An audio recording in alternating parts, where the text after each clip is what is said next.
ကျွန်တော်တို့ Champions League ဝင်ခွင့်သူတို့ပြင်အဆင့်6ကိုရပ်တည်နိုင်ဖို့အတွက်သူတို့မှာအခွင့်အရေးတွေရှိတယ်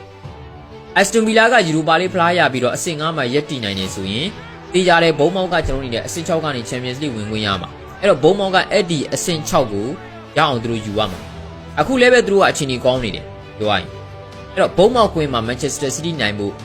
ပြင်မှုတော့ Arsenal ကကျွန်တော်ဘန်လီကို AACC ကစားနေရတဲ့ချိန်မှာဘုံမောက်ကွင်းမှာ Man City နိုင်ဖို့ကျွန်တော်သိမယုံကြည်ဘူး Okay ပွဲစဉ်38 Arsenal က38မှာ Crystal Palace ကွင်းမှာသွားကစားရမယ်ဘန်လီထက်စားလို့ရှိရင်ပို့ပြီးတော့ခက်ခဲတယ်လို့ကျွန်တော်ထင်တယ် Crystal Palace က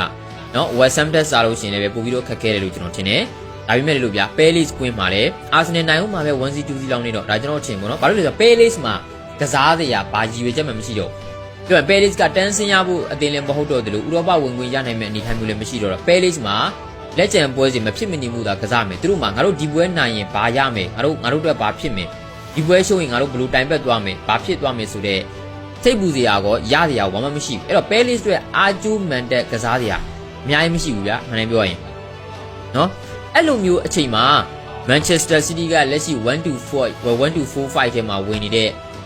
Aston Villa ကိုအိမ်ဝင်မှာကစားရမယ်ပိုဆိုးတာက Aston Villa ကသာ Europa League Final မတက်ခဲ့ဘူးဆိုရင် Champions League ဝင်ခွင့်အတွက်ကသူတို့1-5ထဲဝင်နေဖို့လိုတယ်အဲ့တော့ Europa League Aston Villa ဒီ Champions League ဝင်ခွင့်အတွက်ကိုတီအောင်သူတို့လိုမှာပဲဆိုတော့အဲ့တော့ပြောလက်ကျန်ပွဲစဉ်တွေကိုကျွန်တော်ကြည့်တဲ့အခါအာဆနယ်ဟာအမှတ်ရနိုင်ခြင်းများတဲ့အသင်းတွေကိုပဲဇက်တိုက်ကစားနေရတဲ့အချိန်ကစားရတော့မဲ့အချိန်မှာ Manchester City ကတော်ကိုအများကြီးအာဆနယ်တက်ပိုခတ်တဲ့အသင်းတွေနဲ့ကစားရမှာဒီတဲကမှကျွန်တော်ကတော့လက်ကျန်ပွဲစဉ်တွေမှာအာဆနယ်အမှတ်ရတော့မယ်လို့မထင်တယ်လို့ Man City ဘက်ကအမှတ်အကုန်အပြည့်ရလိမ့်မယ်လို့ကျွန်တော်မထင်ဘူးအဲ့လိုမျိုးနဲ့ Manchester City ကဖလားကိုလက်လွတ်ရလိမ့်မယ်လို့ကျွန်တော်ထင်တယ်အဲကြောင့်ကျွန်တော်မင်းညာကပွဲပြီးမှ Fulham နဲ့ပွဲကအာဆနယ်အတွက်ဘယ်လောက်ထိအရေးကြီးတယ်လဲ Fulham နဲ့ပွဲကဘယ်လောက်ထိပေါ့နော်ပြီးတော့ကောင်းတဲ့ရလဒ်တစ်ခုဖြစ်သွားတယ်လေပေါ့3ဂိုးဟာ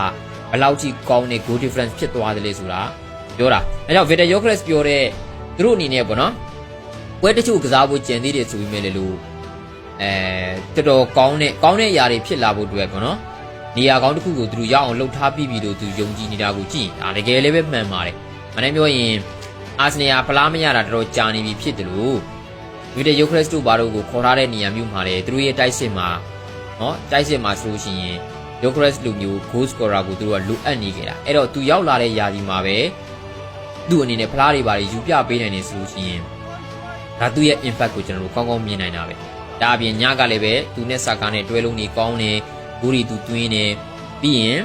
ယ်လိုပြောမလဲသူကိုယ်တိုင်လည်းပဲ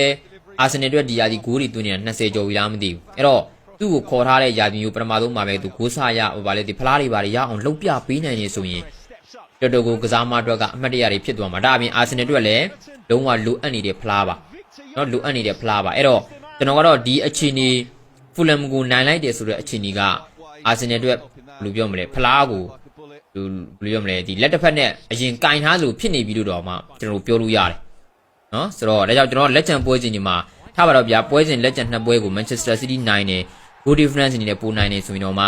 ပွဲစဉ်38ထိလန့်ကြည့်တဲ့အခါကျွန်တော်ကတော့ Arsenal လောက်6နေလို့မထင်ဘူးเนาะဆိုတော့ညီကတို့ရောဘယ်လိုမြင်ကြလဲเนาะ Victor Gyökeres ပြောသလိုပဲကျွန်တော်အနေနဲ့ကောင်းတဲ့ခြေနေမျိုးတွေရောက်လာတော့မယ်လို့ထင်ကြလား Arsenal နဲ့ပတ်သက်လို့ဆွေးနွေးကြပါအားလုံးကိုချစ်သများဒီမှာလည်းနောက်ထပ်ဗီဒီယိုလေးမှာကျွန်တော်ပြန်ပြီးတော့တွေ့ပါမယ် channel လေးကို subscribe လုပ်နေတဲ့သူဆိုရင်နေပြီးတော့တော့ဆိုပါရစေအားလုံးကိုကျေးဇူးပါ